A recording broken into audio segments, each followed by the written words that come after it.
Bueno, antes que nada, buenos días todavía. Gracias por su asistencia y su permanencia en la sala.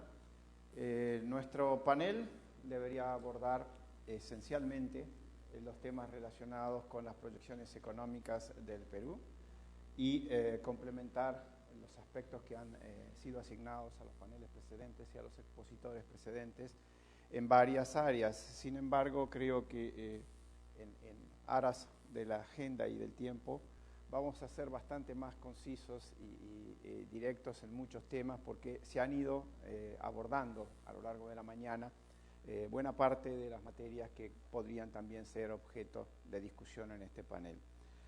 Yo, como representante de empresa privada y de una empresa extranjera en el particular, quisiera sí remarcar algo que me parece que puede ser útil en el marco más amplio de lo que es la conferencia de hoy día, que es la modernización del Estado. Hace menos de 10 años, uno medía la inversión directa externa en el Perú por cifras de $1.000 millones al año. De hecho, hasta el año 2003, la inversión directa externa en el Perú es inferior a ese monto, a $2.000 millones. En el año 2011 estuvimos cerca de alcanzar un nivel de inversión de 8.000 millones, 7.800 millones. Para el año 2012 estamos proyectando exceder los $10.000 millones. ¿Cuánto es relevante el dato? Que si ustedes toman toda la inversión externa de un periodo de 5 años anterior al 2010, no se llega a totalizar $10.000 millones. Y esto, desde el punto de vista de la empresa privada, significa una señal fuerte en términos de cuál es la oportunidad que los inversores ven en Perú. Se han señalado y subsisten problemas de carácter social que hay que afrontar, que no se pueden desatender, que no se deben postergar, pero sin lugar a dudas también hay oportunidades.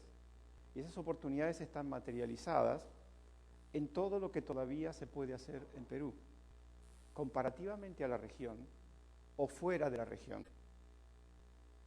Tomen un dato sencillo, solo el 25% de la población económica activa en Perú tiene tarjetas de crédito. Necesitamos que tengan acceso a ese producto niveles mucho más representativos del total de la población. Menos del 50% de esa población activa tiene acceso a crédito o lo utiliza recurrentemente. Hay que insistir en los rumbos ya trazados porque dan resultados. Se ven también, y ya ha sido señalado, en términos sociales.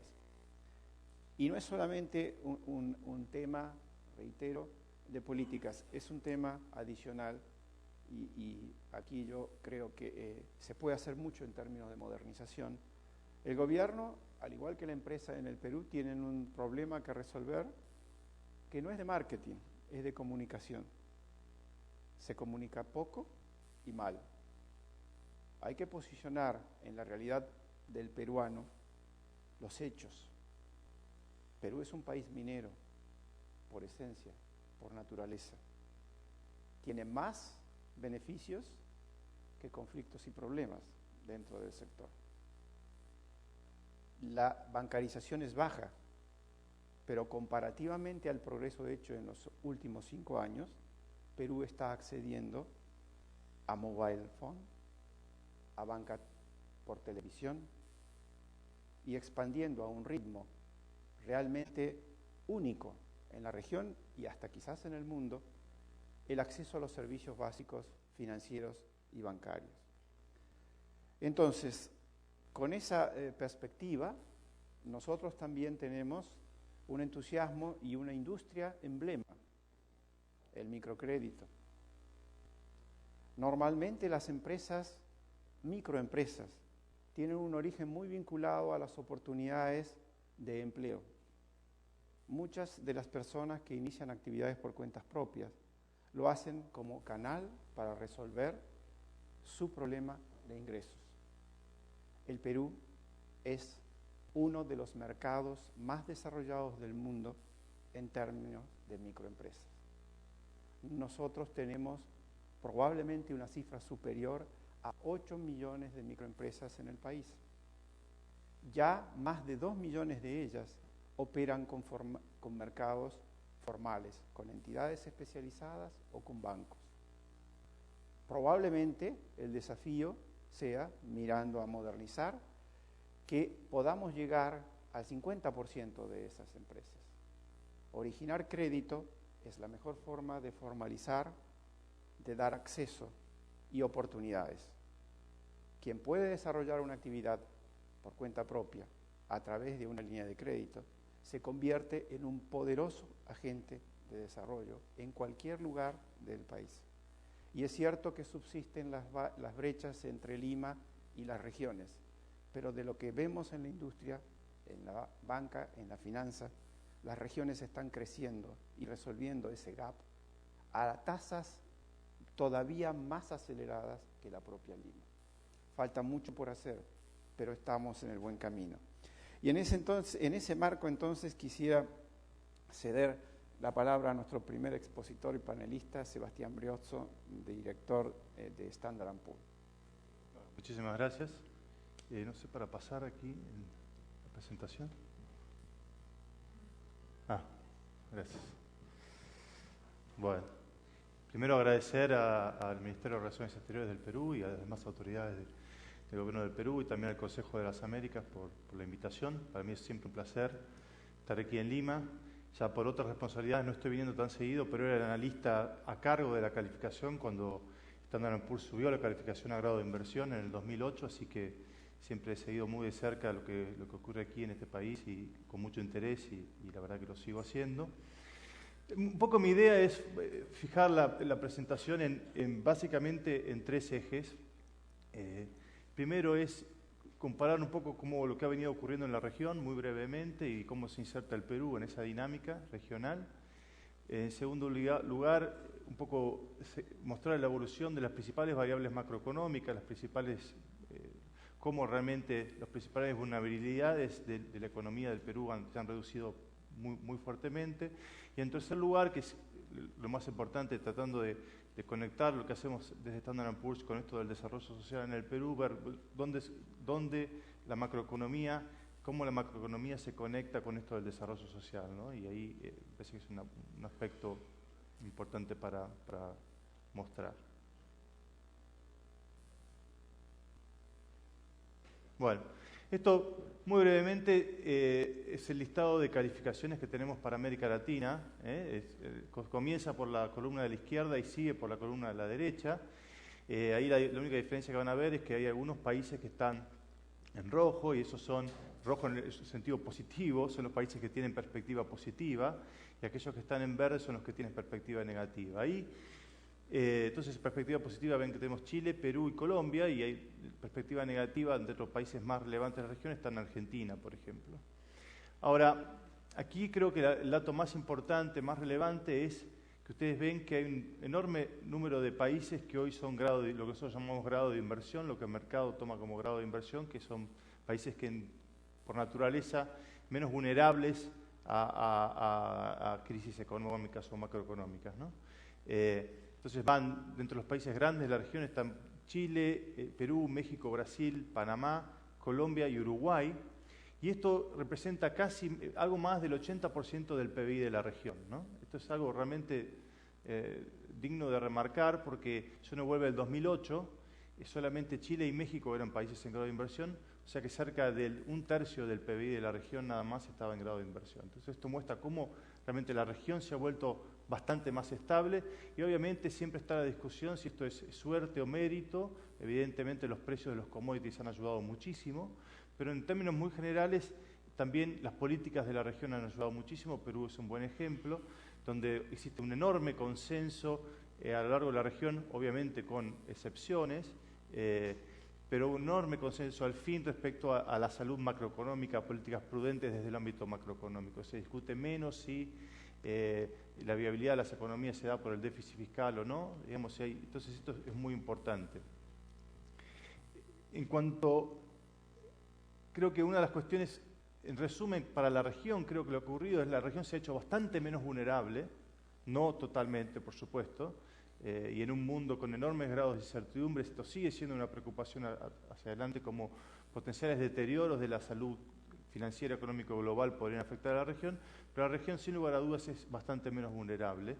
Lo que sigue siendo teniendo un signo de interrogación en la región es la cuestión del crecimiento económico. Y en eso creo que el Perú, con algunas otras excepciones, se diferencia un poco de la región. Pero en realidad, cuando uno mira los países más importantes de la región en términos de su peso de PBI, como son México y Brasil, la cuestión del crecimiento todavía es una cuestión pendiente. Son menos vulnerables, pero no crecen. Y esto es un riesgo hacia adelante, particularmente cuando uno tiene en cuenta que estamos todavía en un periodo de altos precios de commodities. Pero bueno, mirando hacia el Perú,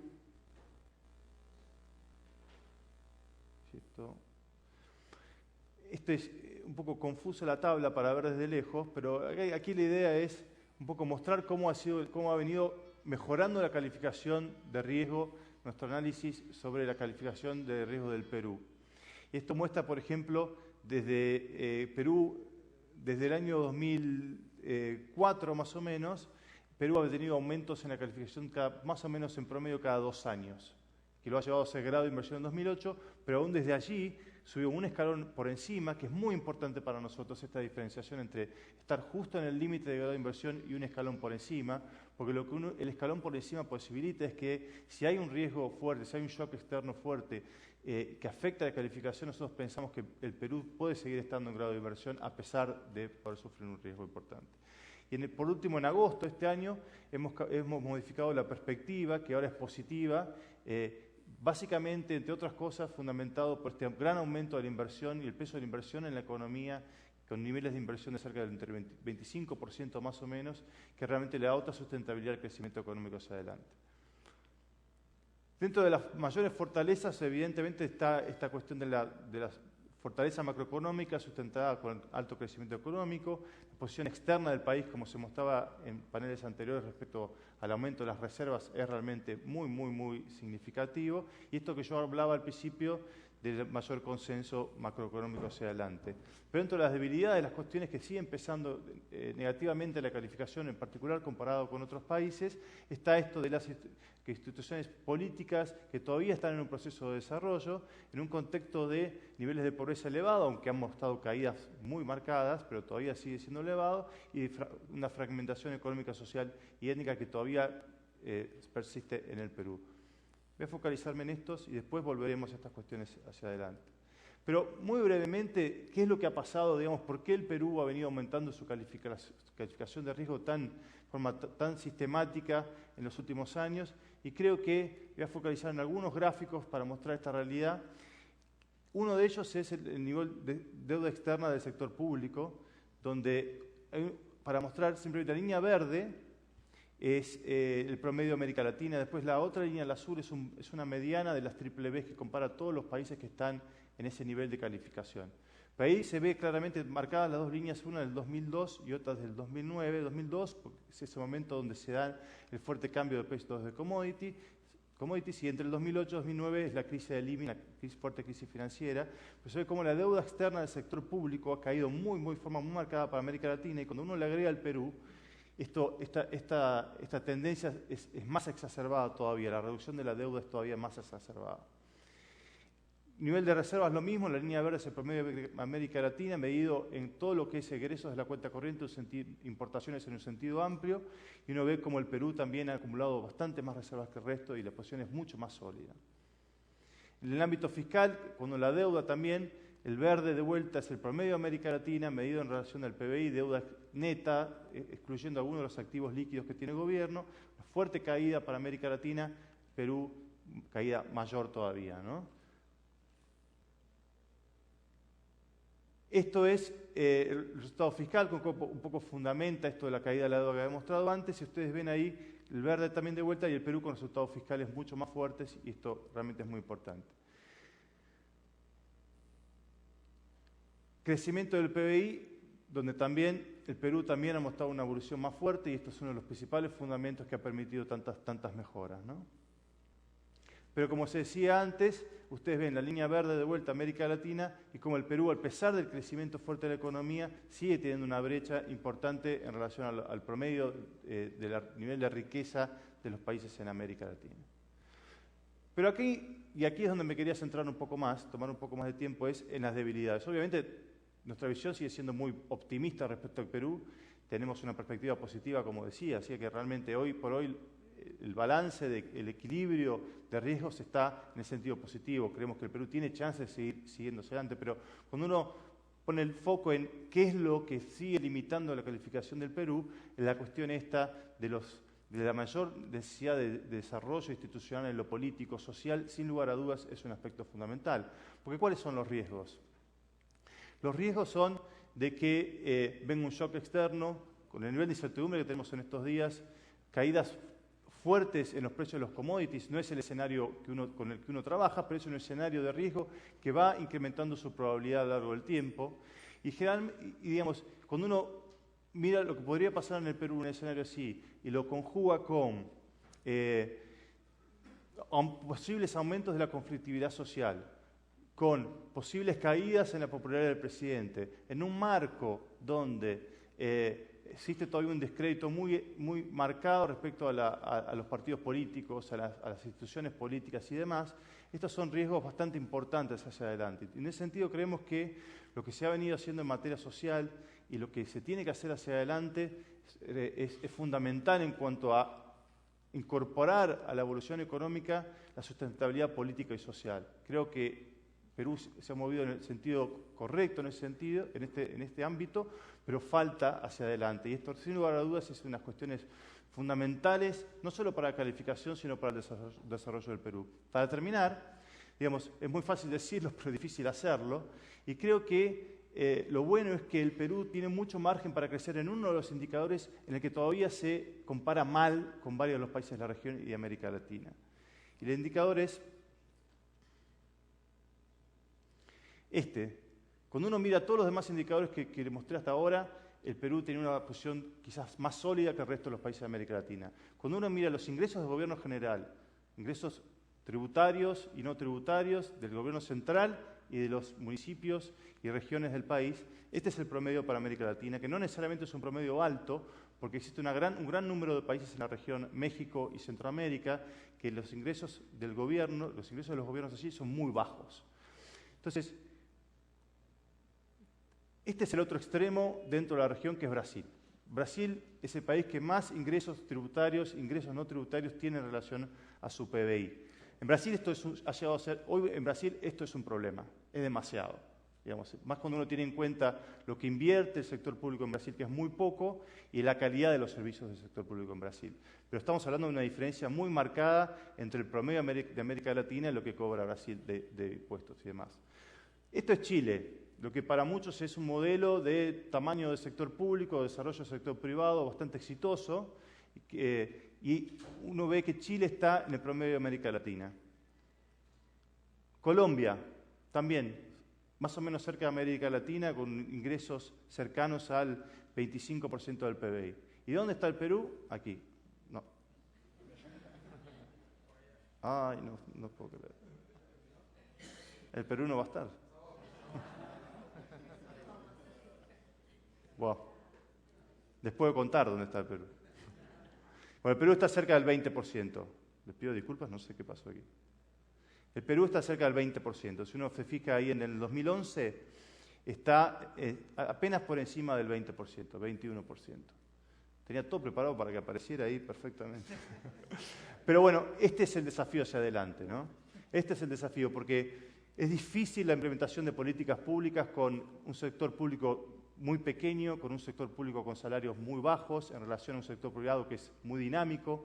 Digamos, la eficiencia que uno quiere esperar de ese sector público se hace muy difícil, y esto es fundamental para lograr este anclaje en lo político y social en el Perú. Y esto es, digamos, el desafío es muy grande, quizás es mayor en el Perú de lo que es en Centroamérica y México, porque las tasas impositivas, las alícuotas aquí en el Perú ya son muy altas. En Centroamérica, México en general, las tasas son muy bajas. Aquí ya son muy altas, entonces son problemas bastante estructurales que tienen que ver con el nivel de informalidad de la economía, de solución lenta, pero creo que es allí, esta es una de las cuestiones donde el Perú puede avanzar rápidamente hacia adelante. Muchas gracias y les pido disculpas por la falla en la presentación. Bueno, gracias. Excelente. Por favor, Luis, estamos surgidos de tiempo. Sí, bueno, otra vez. También quiero agradecer al Ministerio de Relaciones Exteriores y al Consejo de las Américas por la invitación y darme la excusa de estar una vez más en Lima este año. No quiero repetir muchas de las cosas que se han dicho, ya se ha destacado lo bien que le está yendo a la economía peruana en términos de crecimiento, los principales indicadores macroeconómicos. Laura anteriormente dijo que bien está en términos de colchones por el lado de cuentas externas, que hace de que el Perú tenga una capacidad de absorber shocks externos bastante fuerte, lo cual es bueno porque la situación externa todavía es bastante complicada y no sabemos qué es lo que pueda pasar. Entonces quiero saltearme algunos slides para no tener que repetir un poco las cosas que ya se han dicho. Lo que quisiera mencionar es, yendo un poco al tema que estamos discutiendo acá, que es el tema de inclusión social y tratar de vincular algo de la presentación inicial y lo que acaba de mencionar Sebastián. Si es que ustedes ven, bueno, son muchísimos números en estas dos gráficas, pero yo creo que si es que podemos identificar lo que es Perú, que en el lado izquierdo, cuando uno ve el gasto público social como porcentaje del PIB, y en el lado derecho está lo mismo, pero medido en dólares per cápita, y también uno ve Perú. Se ve de que históricamente, y acá hay varios promedios de varios periodos, empezando desde el año 90, históricamente el gasto social en Perú ha sido muy bajo. Entonces yo creo que de alguna manera el énfasis que tiene esta administración del presidente Humala de tratar de incidir mucho más en gasto social es la adecuada y es bienvenida porque el Perú está dedicando muy poco. Ahora, lo que está incluido acá es un poco de todo, es gasto en educación, gasto en salud, algo de infraestructura, gasto también en seguridad social y obviamente cada país tiene una estructura de seguridad social distinta, posiblemente el hecho de que nosotros hayamos privatizado parte de ella hace de que lo que se destina a ese sector es más bajo que en otros países, entonces de alguna manera es imposible, inevitable, digamos, comparar un poco peras y manzanas acá, pero en todo caso la magnitud de números hablan por sí mismas y yo creo que el espacio o la necesidad de dedicar un poco más de recursos al sector es clara. Y acá para vincularlo a la estructura del gasto público en el Perú, y es interesante ver cómo la inversión pública finalmente está empezando a elevarse. La inversión pública en el Perú también era una de las más bajas no solamente en América Latina, sino también a nivel de economías emergentes por muchos años. Este año posiblemente lleguemos a una tasa, el año pasado se vio alrededor de 4.5%, la proyección para este año es un poco por encima de 5%, el ministro Castilla ha hablado de que quisieran llegar a una tasa de inversión pública alrededor de 6%, lo cual es bueno. Ahora, si es que uno ve los números para el año pasado de 4,5% y compara con el promedio de economías emergentes, otra vez, estamos todavía por debajo del promedio de este grupo de países. En términos de poder seguir elevando esto de manera sostenible, ahí quiero incidir un poco más en el comentario que hizo muy al final Sebastián, que es la necesidad de generar más ingresos. Y la necesidad es eso, bueno, a nadie le gusta subir impuestos y a lo mejor esa no es la manera de subir tasas, pero tenemos que seguir avanzando claramente en el proceso de formalización de la economía, de reducir esta economía informal que no contribuye, porque el gran temor que tenemos es de que si bien las cuentas fiscales del Perú en estos momentos, y esto se ve en el gráfico de la derecha, en la línea roja, están generando excedentes, es decir, hay un superávit fiscal. Sabemos muy bien de que un porcentaje de estos superávits está vinculado al sector minero y que este sector minero no controla los precios, viene dado por circunstancias del mercado internacional. Hemos tenido suerte en los últimos años claramente de que los precios de commodities han estado altos. Este último año China se ha desacelerado y los precios de commodities han caído, pero si uno compara los precios commodities ahora, a pesar de la caída con niveles históricos, estamos todavía en niveles muy, muy altos y niveles de que han mantenido de alguna manera los términos de intercambio para la economía peruana a niveles bastante buenos. No podemos apostar a que esto va a seguir así, entonces tratar de reducir la dependencia de commodities y creo que hacia futuro es clave. En todo caso, si uno ve otra vez este número de recaudación de ingresos del sector público de manera consolidada, y esto creo que coincide con lo que Sebastián mostró, en el caso de Perú cercano a 20% del PIB, y uno compara con otras economías de la región y con el promedio, otra vez se ve lo bajo que están. No es fácil elevar de manera sostenible esta recaudación. Esta administración ha empezado por, una de las primeras medidas fue elevarles la contribución que hace el sector minero, tratando de seguir un poco el modelo que se ha seguido en otros países como Chile, Australia, etcétera. Pero otra vez, tenemos de que tratar de combinar esto con la formalización de la economía para tratar de seguir elevando esta recaudación y poder hacer que este gasto, esta inversión social que queremos hacer sea sostenible en el tiempo y que si alguna vez los precios de commodities caigan, no obligue a tener que contraer ese gasto nuevamente. Y otro tema que quisiera mostrar es el tema de la regionalización en el Perú y el hecho de que cada vez más tanto ingresos como gastos están siendo controlados por los gobiernos regionales. Y esto es importante porque claramente se ve muchísima disparidad en la capacidad de gestión de estos gobiernos regionales y entonces en la medida de que cada día controlan un mayor porcentaje de ingresos y mayor porcentaje de los gastos, si esa capacidad de gestión no mejora, si la calidad digamos, la capacidad de ejecutar proyectos no mejora, vamos a tener ahí un cuello de botella muy importante. En estos momentos existe un superávit, existen unos ahorros fiscales muy importantes en manos de las regiones. Entonces, cuando uno dice, y otra vez ya se mencionó anteriormente, el problema ahora, curiosamente, no es un problema de ingresos, el dinero está ahí. Lo que hace falta son proyectos, lo que hace falta es capacidad de ejecutarlos. Y esta es la parte de que lamentablemente no es tan obvia la solución, va a tomar tiempo, pero yo creo que donde acá tienen que hacerse mucho más esfuerzos. Y en el lado izquierdo se ve de que de la parte del superávit fiscal que viene dado por el superávit de los gobiernos regionales también es creciente. Entonces, otra vez, en la medida de que ellos tengan mejor capacidad para ejecutar proyectos, podemos esperar de que se contribuyan mucho más a este esfuerzo de mejorar la calidad del gasto, la inversión y los servicios que provee el sector público. Y bueno, finalmente, las proyecciones que tenemos de crecimiento hacia futuro siguen muy positivas para Perú. Para este año tenemos 6%, no nos sorprendería que sea un poquito más alto, 6.1, 6.2.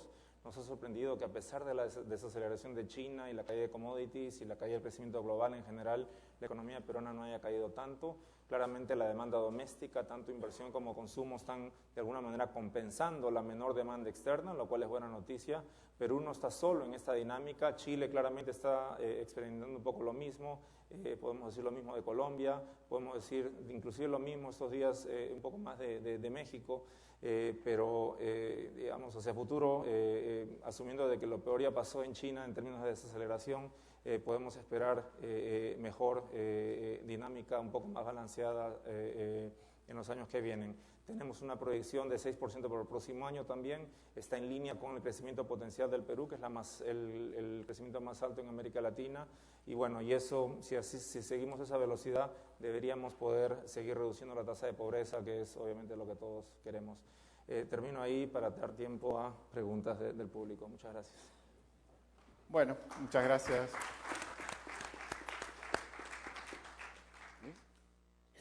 Creo que estamos sobre la hora. Creo también que los panelistas nos han puesto a consideración dos aspectos necesarios, críticos, que si bien están ya mapeados a todos los niveles en el gobierno, hay que manejar. Necesitamos incrementar la recaudación en el área del sector público, lo cual no significa cobrar más impuestos a los mismos, sino ampliar la base de los que pagan y que todos paguen menos, y también ser más focalizados en el gasto, en el tema de atención social, porque algunos de los problemas no son solamente de la disponibilidad de recursos, sino de la eficiencia de ese gasto. Así que muchas gracias Luis, muchas gracias Sebastián, gracias a American Society y a todos ustedes.